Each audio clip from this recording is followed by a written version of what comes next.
Bonsoir, ici Lancy TV. Bienvenue. Communiquer uniquement avec des gestes, des regards et des mimiques. C'est la langue des signes. La Fondation Culture et Rencontres propose des cours autour de ce mode de communication. Ceux-ci s'adressent autant à des personnes sourdes qu'à des personnes entendantes. Ce qui est très important dans un cours de langue des signes, c'est le silence. D'abord, on travaille avec les yeux, on travaille énormément le visuel.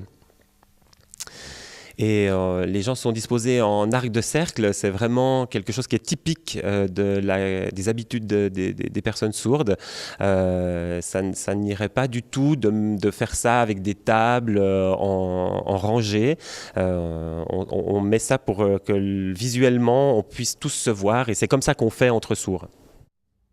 Contrairement à l'idée générale, la langue des signes n'est pas une langue universelle. Chaque pays a ses spécificités culturelles.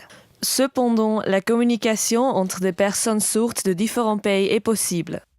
Quand un sourd voyage à l'étranger, on n'a pas besoin de se trimballer un énorme dictionnaire de la langue du pays. On y va un peu comme ça avec les mimes, avec sa propre langue des signes, avec chacun sa propre langue des signes, et rapidement on arrive à établir une communication efficace. C'est vraiment un avantage quand on est sourd.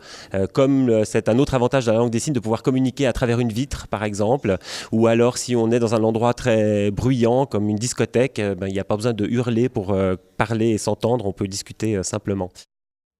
Le combat pour la reconnaissance de la langue des signes a été un processus long et difficile. Lors d'un congrès sur l'éducation des sourds à Milan en 1880, celle-ci a été interdite en Europe. Ce n'est que 100 ans plus tard que son interdiction a été levée. Cependant, encore aujourd'hui, les personnes sourdes sont défavorisées dans certains domaines.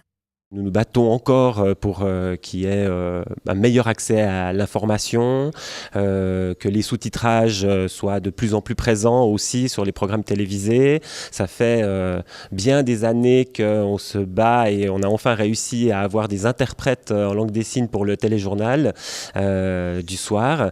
Et c'est vrai qu'on aurait envie que ce soit comme ça, 24 heures sur 24, tout le temps, pour qu'on puisse avoir accès à toute l'information qui est véhiculée. Et c'est vrai que c'est un énorme boulot de faire progresser ce genre de choses. Avec les cours de langue des signes, Culture et Rencontres invite toute personne à découvrir ce langage du silence. Elle propose également des cours qui ont pour but de faciliter la communication entre parents et bébés. Des mots simples pour s'adapter au niveau de leur bébé.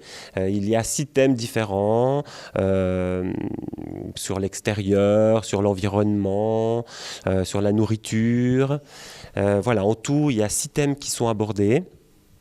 Et dans chaque thème, il y a 20 mots de langue des signes. Il y a aussi des chansons en langue des signes, des comptines, que les enfants peuvent apprendre. Et c'est vrai qu'une fois, on a vécu la situation où un enfant pleurait beaucoup. Les parents ne savaient pas trop ce qui se passait. Est-ce qu'il avait faim? Est-ce qu'il avait envie de dormir? Est-ce qu'il fallait changer la couche? Est-ce qu'il y avait autre chose?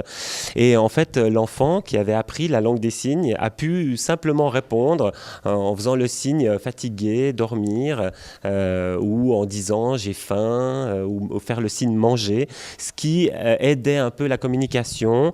Et donc c'est accessible à partir de 8 mois. Dès 8 mois, les enfants peuvent s'exprimer en langue des signes, à peu près.